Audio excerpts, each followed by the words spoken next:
Hello বন্ধুরা, কেমন আছো সবাই?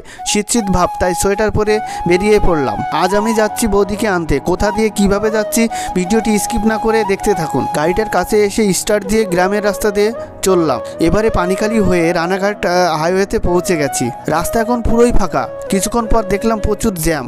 হ্যাঁ, আমি আছি এখন জ্যামের শহর বারাসাত। এই বারাসাতের নাম শুনলেই ভয় পাই, এত পরিমাণে জ্যাম থাকে এখানে। এই বারাসাত শহরে বড় একটা ফ্লাইওভার না হলে কোনোদিনই এই সমস্যা মিটবে না।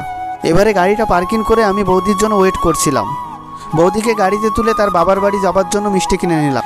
কি লোভ সামলাতে না পেরে বৌদি মিষ্টি এখনই খেয়ে নিচ্ছে। বৌদির বাড়িতে গিয়ে সবাই খাসির মাংস মজা করে খেলাম। রান্নাটা সত্যি খুব ভালো হয়েছে। খাওয়া শেষ করে বাড়ি ফেরার সময় আমাদের অনেক সবজি দিয়ে দিল।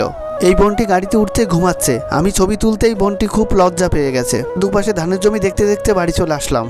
হ্যালো বন্ধুরা, কেমন আছো সবাই? শীত শীত ভাব, তাই সোয়েটার পরে বেরিয়ে পড়লাম। আজ আমি যাচ্ছি বৌদিকে